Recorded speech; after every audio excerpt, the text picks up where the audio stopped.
South Korea is one of the Philippines' strongest friends and partners in the region, and our bilateral relations spanning 69 years.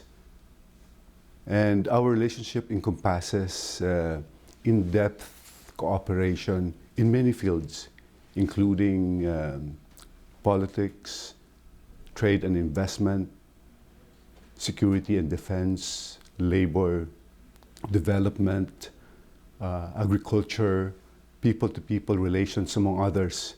And we foresee this cooperation will only get stronger and deeper. This steadfast friendship started on March 3, 1949, when the Philippines was the fifth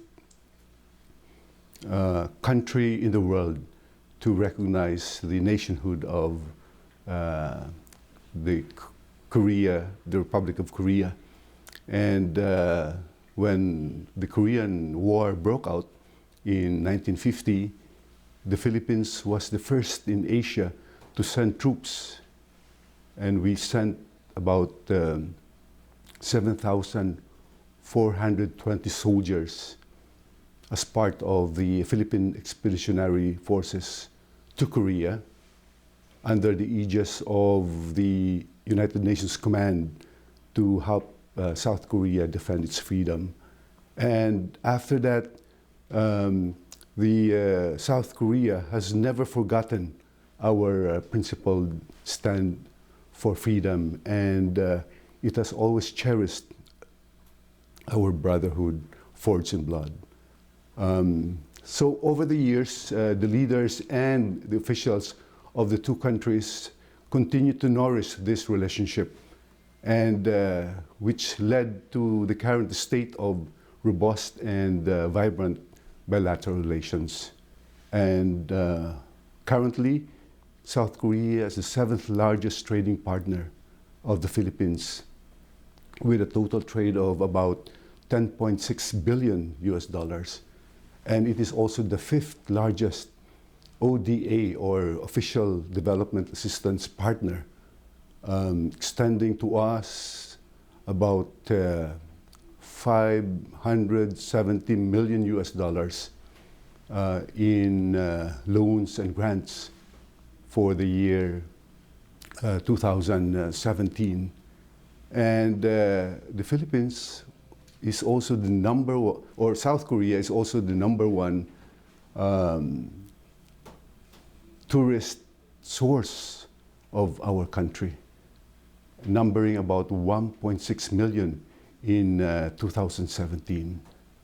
And South Korea is also one of the foremost defense and security partners of the Philippines, and it is instrumental in our government's effort to modernize the armed forces of the Philippines.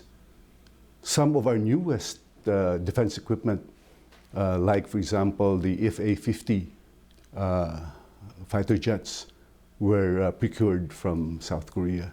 So we look forward to further enhancing this close cooperation in the years to come. President Duterte has a very packed schedule when he visits Korea beginning June 3rd of this year.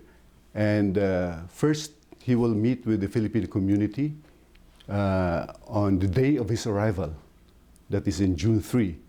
And to tell you frankly, our kababayans are looking forward to meeting with the President since being elected 2 years ago as President. And so the embassy is very busy preparing for this meeting to make sure that it is very successful and also smooth.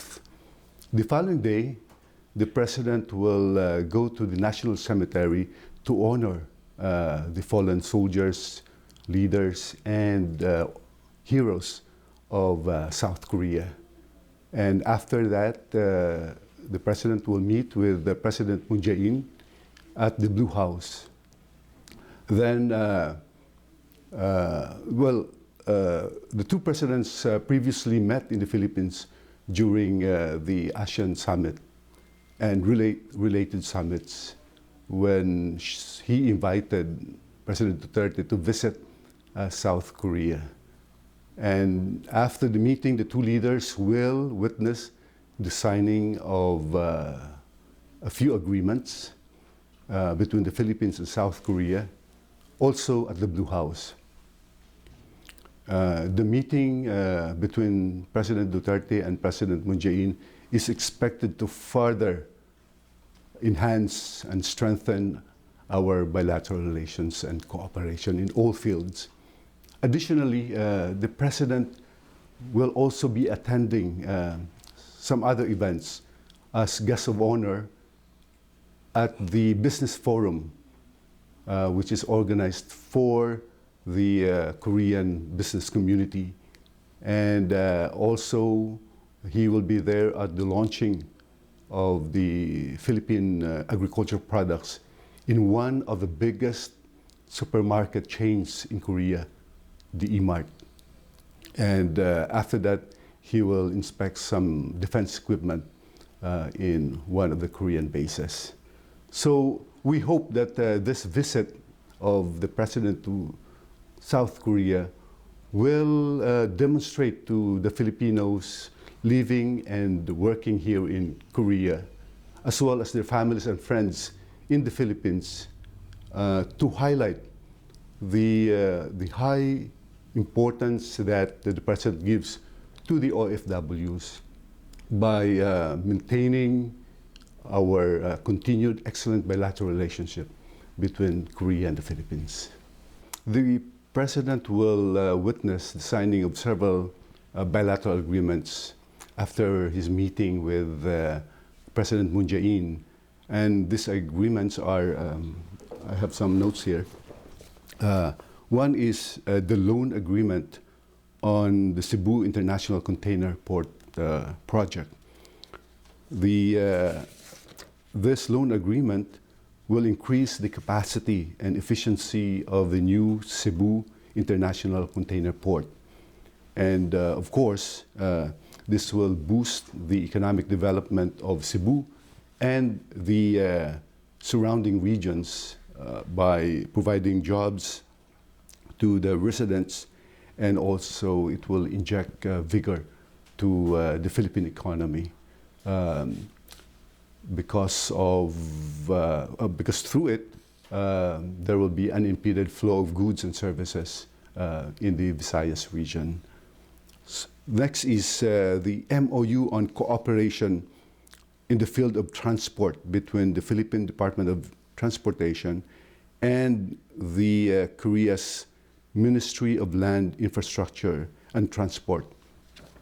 So this MOU will bolster cooperation in the transport sector, and this will MOU is meant to enhance joint participation in construction projects in either country or in third countries, facilitation of enhancement of transport safety, security, and environmental protection, and facilitation of the provision of transport-related human resources, equipment, and materials. And the third is the Memorandum of Understanding on Scientific and Technological Cooperation between DOST and the Ministry of Science and Information Communication Technology of Korea.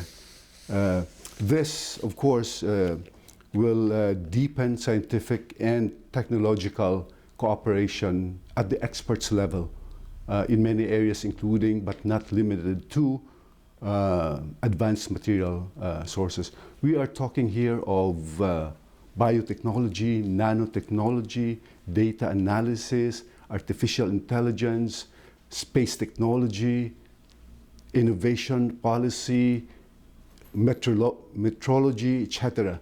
So, in short, this agreement will greatly help the scientific and technological development of the Philippines. And the fourth would be the MOU on trade and economic cooperation between DTI and the Korean Ministry of Knowledge and Economy. This will establish the Joint Commission of Trade and Economic Cooperation, and this will be held at the vice ministerial level to discuss engagements in trade and investment industry and industrial science and technology, among other areas of cooperation. These are the proposed MOUs to be signed in the presence of the two leaders. But there are also other MOUs that will be signed separately at Lotte Hotel. And one is agriculture cooperation, and the other one is AFCO, which is actually an agreement that will strengthen regional cooperation among members, including in forest policy and technology. This will help the Philippines in our efforts to rehabilitate our forest and to prevent further degradation and deforestation. President Duterte and President Moon will discuss issues of mutual importance to the Philippines and to South Korea, especially those that will enhance deeper friendship and stronger cooperation. And since next year, 2019, will mark the 70th anniversary of Philippine-Korea bilateral relations, I think the two leaders will discuss preparation in anticipation of this very important event. Also, I anticipate that they will discuss on how to further enhance our engagement in the political sphere, as well as to discuss how to further improve our bilateral relations and investments, and also strengthen further our already robust cooperation in the field of defense and security. I think they will also discuss how to boost our mutual economic development through investment in infrastructure. Of course, the Build project is one of the important projects that we have during the Duterte administration, and also investments in agriculture, in tourism, in information and communication technology, and other investments, among others. I think the two leaders will also talk about how to ensure the interest and well-being of the Filipinos here in Korea, and also about the safety and security of the Filipinos in South Korea, and the safety and security of Korean people in the Philippines. And lastly, because of the hot issues about the Korean Peninsula, I think they will also discuss this issue as well as other regional issues, including probably some wider Asia-Pacific region issues. The President's meeting with the business community is one of the highlights of the visit of the President in South Korea. And we foresee that his meeting with the CEOs and other businessmen and presidents of other big companies will be a good opportunity for the President to promote and to sell the Philippines to the business people and investors here in Korea. And I have no doubt that he will do it very excellently. And also, we hope that this meeting will translate to increasing bilateral trade and investments. And we also hope that this meeting will increase Korean foreign direct investments in the few years to come. At present, there are over 66,000 Filipinos in South Korea, and most of them are based here in the Seoul metropolitan area and the surrounding cities and towns in the Gyeonggi province. And about 26,000 Filipinos are working as EPS workers, meaning these are employment permit system workers, which is a government-to-government scheme which allows small and medium business, Korean business companies to hire foreigners. And the Filipinos under this EPS program are working in factories as well as in the service industry and construction.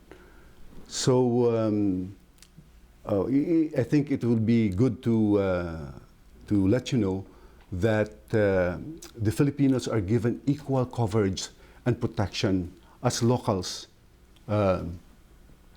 And also this protection and coverage is under the Labor Standard Act of Korea.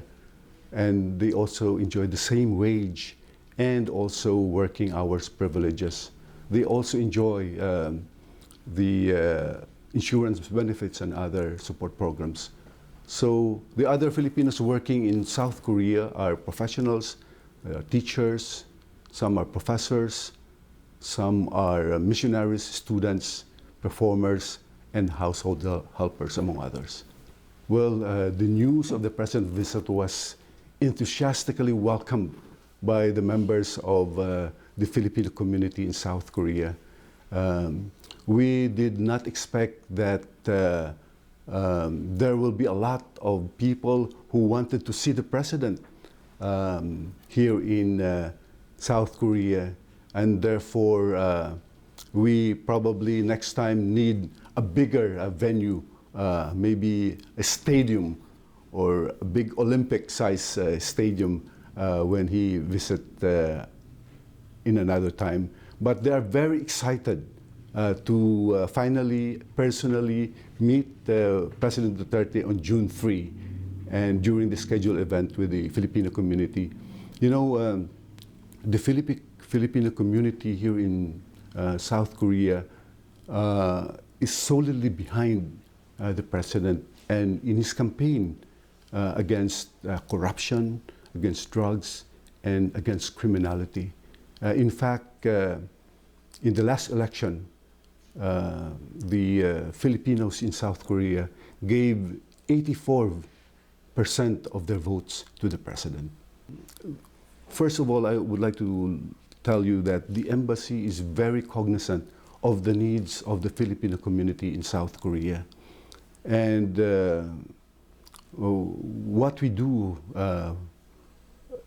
for example, is we are open, we make ourselves open on a weekend, particularly on a Sunday, so that the Filipinos could come during their off hours or day offs, okay, from other parts of Korea and be able to avail of the services of the embassy. So that's why on a Sunday, the embassy is very busy, and many clients come from areas as far as Busan and Mokpo, which are very far from Seoul. And for our kababayans who live far from the embassy and from our Consulate General in Busan, we also do a lot of consular outreach missions. In other words, we go to other parts of Korea and to bring our services closer to our people. And in those missions, the Filipinos can extend their passports or renew their passports. They can avail of the civil registry services. They can also ask to authenticate and notarize their documents. They can apply for NBI clearances. They can ask to speak to our officers about their problems and about their issues. And also, we try to use those missions to talk to the community about updates in labor and consular issues. And because we believe that we cannot do our work without the help of our leaders here, without the partnership of the Filipino leaders, what we do is we meet with the Filipino community leaders every quarter. And that way we're able to talk about issues on how to better serve the Filipino community in South Korea, as well as to brief them about many things happening, not only here in South Korea, but also what is happening in the Philippines. I think this is an opportunity to greet the Filipinos, yung ating mga kababayan dito sa South Korea. And I think the visit of the President is an opportunity for us to celebrate.